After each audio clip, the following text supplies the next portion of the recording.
When I left you, we were at the top of the backswing. So now we're going to start the downswing. The downswing is basically started by a movement of the lower body. In sport generally, all movement comes out of the ground. You only have resistance with the ground. That means that whether you know it or not, you might be thinking of your arm, but you're actually moving your feet first. This isn't something that you've got to think about, it's something that happens perfectly automatically. But it also means that when we start the downswing, there's a certain sequence that we actually want to get, which is going to come up through the legs, over the hips, into the shoulders, down the arms and out of the golf club. And that's basically the optimal way to swing a golf club. Unfortunately, this isn't the way that the majority of amateur golfers swing a golf club.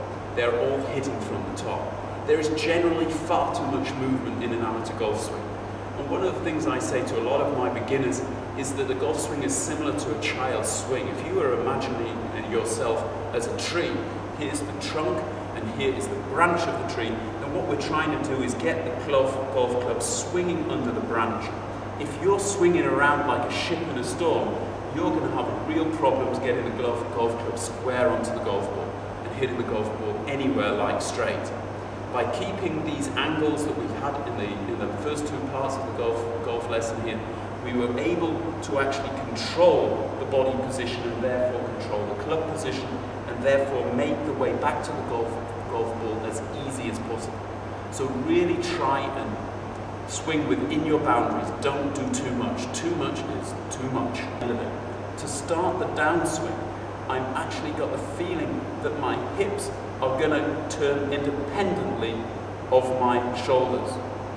We talked earlier about the so-called X factor, a difference between how the hips turn and how shoulders turn.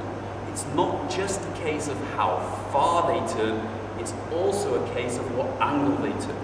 This X factor is created not only in that the two angles are different to one another, but also the planes are different.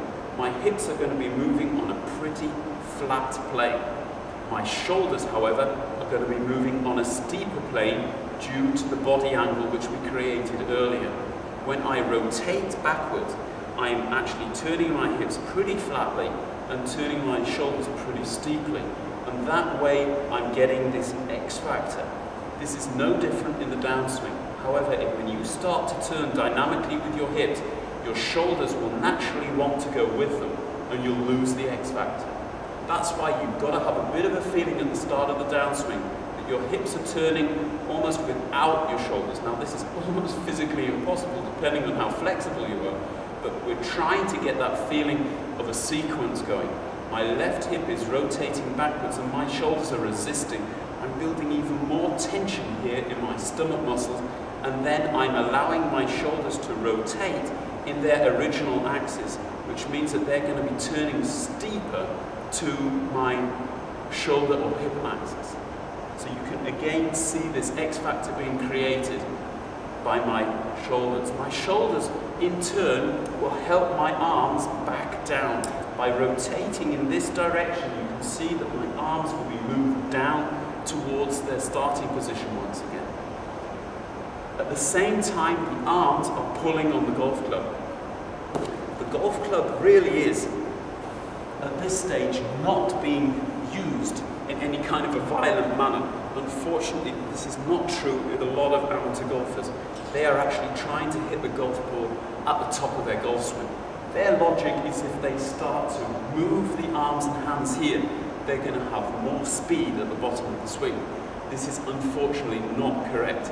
Not only that, you will actually tend to move the arms away from your body, move the club out of its plane, and it will have this classic out to in movement, a swing that's actually moving left of the target.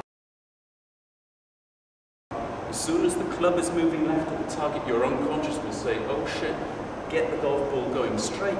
We'll twist the club to the target, and where does the golf ball go? In the bushes on the right hand side. Your unconscious says, oh my god, I've hit the ball right, let's aim a bit more left. You're doing more of this, and soon you're going to need a whole bucket of balls just to get around the golf course. The trick in the golf swing, especially the downswing, is to start it with your lower body and allow the upper body to follow.